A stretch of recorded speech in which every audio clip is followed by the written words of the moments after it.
In a small village, there lived a boy named Ali. Ali was very fond of reading books, but his village had neither a library nor a bookstore. The villagers were mostly busy with farming and other work, and they did not know much about books. But Ali's heart always yearned to discover stories and new worlds. One day, Ali's grandfather called him to his room. In the grandfather's room was an old cupboard, which always remained locked. The grandfather opened the cupboard. He opened the lock of the box and took out an old, dusty book from inside. The title on the book cover read, "The First Book." Grandpa, handing the book to Ali, said, "This book is the first book of our village. My grandfather gave it to me, and now I am giving it to you. It holds many secrets, but only those who read it with their heart can understand these secrets." Ali looked at the book carefully. Its cover was old, but there were some strange shining patterns on it. As soon as he opened the book, he saw a blank page inside. He was surprised, but as soon as he turned the page, words began to appear on it. The words were shining and pulling him towards them. Ali read the first sentence. "When you read this book, your world will change."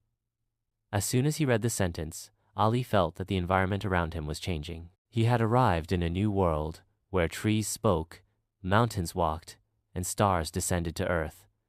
This world seemed more real than any story he had ever heard before.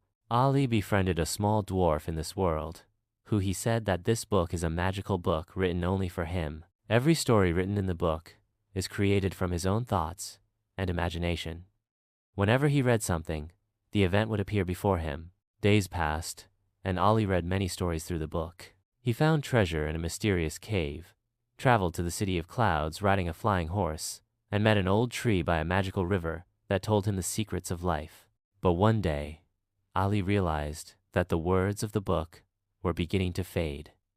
As he read, the words disappearing, he became very worried and went to his grandfather.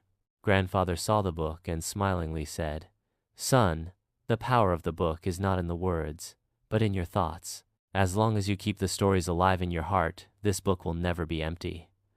Ali understood this and recognized the power of his imagination. He filled the book with his stories, and thus this book became a treasure not only for him, but for the whole village.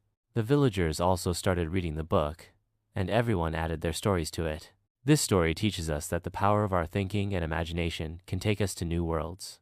Books are not just a collection of words, but a means of nurturing our dreams and ideas. When we read with our hearts, every book opens the door to a new world.